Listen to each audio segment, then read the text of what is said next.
চালু হবে, মানে আপনার প্রোটিন ইউরিন যখনই একসঙ্গে বেরোবে তখনই আপনার শরীরের মধ্যে অটোমেটিক দেখবেন আপনার কিন্তু ডায়াবেটিস বাড়তে চালু হয়ে যায়। তখন আমরা দেখতে পাই যে আপনার সুগারটাও কিন্তু ইউরিনের সঙ্গে লিক করছে।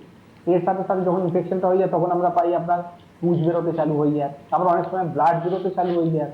তো এই ধরনের যে ইনফেকশন গুলো আমি আপনাকে বলবো, যদি আমরা সঠিক সময় যদি আমরা চিকিৎসা করি তাহলে আমরা কিডনিকে বাঁচাতে পারছি, তাহলে আমরা আহ আরো এই সমস্যাকে ছড়াচ্ছি না, ব্লাডারকে বাঁচাতে পারছি। তার সাথে সাথে আমরা ডায়াবেটিস মতন একটা ভয়ানক রোগ যেখানে মানুষরা ডায়াবেটিস আছে বলতে পারেন বাড়ি ঘরের মধ্যে সবার রয়েছে কম বেশি করে।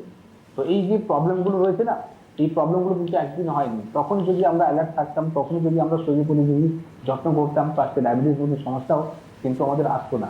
তো একটা ইউপিআই আমরা জানতে পেলাম যে শুধু ইউপিআই নয়, ইউপিআই থেকে আমরা অনেক কিছু অর্গানগুলোকে হারাতে পারি, অনেক বড় বড় রোগ হতে পারে আমাদের শরীরের মধ্যে, যেখানে আমাদের শরীরগুলো ভেঙে যেতে পারে।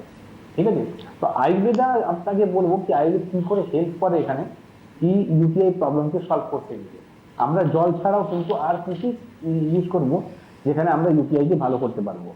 ফার্স্ট আমরা কি করব, আপনি যেটা বললাম বাথরুমের মধ্যে আপনি ফিনাইলটা ইউজ করবেন, এটা আপনার বললাম বাড়িতে করতে। সেকেন্ড নাম্বার আপনি জানতে পারছেন জল আমার বেশি করতে হচ্ছে। 3 নম্বর যে সমস্যাটা, এটা আপনাকে করতে হবে সবসময় কিন্তু ফ্লুইড আপনাকে খুব বেশি নিতে হবে। আপনি ফ্রুট জুসটা নিন, যে ফলটা আপনার প্রচন্ড প্রিয় ফল আছে সেই প্রিয় ফলটাকে আপনি জুসটা খান। আপনি কমলা লেবু খেতে পারেন, আপনি তরল ফলের মধ্যে তরমুজ খেতে পারেন, আপনার তরল ফলের মধ্যে আপনার যদি পাকা পেঁপে হয় তার আপনি খেতে পারেন। তো এই ফ্রুট জুসটা আপনাকে অনেকটা হেল্প করে। ঠিক আছে? যদি আপনার ডায়াবেটিস নেই, সুগার নেই, তাহলে আপনি ডাব হলো বা আখের রস হলো সেটা আপনি খেতে পারেন।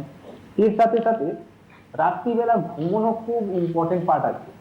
যারা দেখবেন নাইট কাজ করে, রাত সারা দিনে কাজ করে, তাদের কিন্তু কি হয়, পেটটা অত্যধিক মাত্রায় গরম হয়ে যায়, যে কারণে জন্য এই ধরনের সমস্যাগুলো দেখা যায়। আজকে যিনি একটা পেশেন্ট আমি পেয়েছিলাম আমাদের যে হসপিটালটা রয়েছে একজন, যেখানে আমি আজকে লাইভ প্রোগ্রামটা করছি হসপিটালে বসি, সেখানে একটা পেশেন্টকে পেলাম কি হার্টের একটা সমস্যা। আর উনি দীর্ঘদিন ধরে আমার এখানে চিকিৎসা করাচ্ছেন, সেটা সঠিক অনেকটাই ভালো আছেন। কিন্তু উনি দেখতে পেলেন যে এই ধরনের একটা প্রবলেম হচ্ছিল, ওনার পাটা ফুলে যাচ্ছিল, তার সাথে সাথে মুখটা ফুলে গেছে।